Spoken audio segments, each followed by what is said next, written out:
நம்ம 7.5 அரவிந்த் தன்னுடைய அரசியல் அலப்பறையோடு நமக்காக காத்துட்ருக்காரு. அவர் என்ன சொல்கிறாருன்னு பார்த்துலாமா? நன்றி நன்றி நன்றி. தேர்தல் திருவிழா 2026 7.5 டீமும் ஒரு பங்காக இருக்குது அப்படின்றதுல மிக்க மகிழ்ச்சி. இன்றைக்கி நம்ம 7.5 டீம் சார்பாக உங்களுக்காக சிறப்பான ஒரு கண்டென்ட் எடுத்துகிட்டு வந்திருக்கிறது. யாரை பற்றி அப்படின்னு பார்த்தீங்கன்னா, எதிர்க்கட்சி தலைவர் எடப்பாடி பழனிசாமி அவர்களை பற்றி தான். அவரை பற்றி எப்போ பார்த்தாலும் திமுக கம்ப்ளைண்ட் பண்ணிக்கிட்டே இருக்காங்களே. என்ன கம்ப்ளைண்ட் பண்ணுறாங்க? தவந்து போய் முதல்வர் ஆனார் அப்படின்ற மாதிரி சொல்கிறாங்களே. அதைத்தான் அவரே சொல்கிறாரு. என்னை வந்து என்னப்பா பேசிடுவீங்க நீங்கள்? தவந்து போய் முதல்வரானே, பறந்து போய் முதல்வரானே, பாஜகவுக்கு அடிமையாயிட்டேன், இவ்வளோ தானே சொல்லுவீங்க. வேறு ஏதாவது இருக்கா என்னை பற்றி சொல்கிறதுக்கு? ஒன்றுமே இல்லையே உங்கள்கிட்ட அப்படின்ற மாதிரி அவரை பற்றி கவுண்டர் கொடுக்கறதுக்கு அவரே ப்ரிப்பேர் ஆகி வந்திருக்காரு. பேசுவதெல்லாம் என்ன? எடப்பாடி பழனிசாமி பாஜக கட்சிக்கு அடிமை. எடப்பாடி பழனிசாமி ஊத்து போய் பதவி வாங்கினார், பறந்து வந்து பதவி வாங்கினார். இதை தவிர்த்து பொம்மை முதலமைச்சருக்கு ஒண்ணுமே தெரியாது. ஒரு முதலமைச்சர் பேசுகின்ற பேச்சா?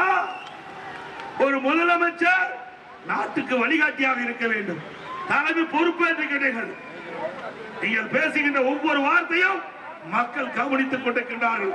அதுக்கடுத்தது இப்படி தொடையை தட்டி கையை தூக்கி சவால் விடல, அவ்வளோதான். ஆனால் கெத்த ஒரு சவால் விட்டுருக்காரு. என்னன்னா, எடப்பாடி பழனிசாமி அவர்கள் ரொம்ப நாளாகவே ஒரு சவால் விட்டுட்டு தான் இருக்காரு முதல்வர் மு க ஸ்டாலின் அவர்களுக்கு. ஒரே மேடையில் நான் என்ன நல்லது பண்ணேன், அதிமுக ஆட்சியில் என்னென்ன நலத்திட்டங்கள் பண்ணோன்னு சொல்லிட்டு நான் பேசுறதுக்கு ரெடி, திமுக என் கூட வாதம் பண்ணுறதுக்கு ரெடியா, முதல்வர் மு க ஸ்டாலின் அவர்கள் வருவாரா அப்படின்னு கேட்டுக்கிட்டு இருக்காரு. அதே சவாலை தான் இங்கேயும் சொல்லியிருக்காரு.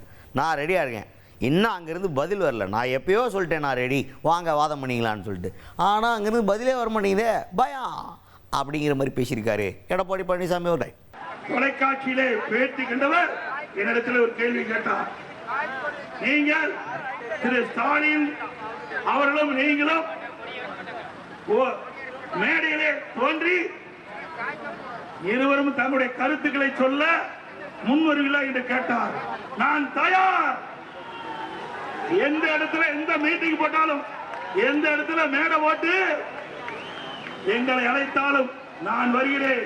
அனைத்து இந்திய அண்ணா திராவிட முன்னேற்ற கழக ஆட்சியில என்னென்ன சாதனை செஞ்சோம், திமுக ஆட்சியில என்னென்ன சாதனை செஞ்சோம் நாங்க சொல்றோம். திரு ஸ்டாலின் சொல்லட்டணும், இதுவரைக்கும் பேச்சே இல்லை.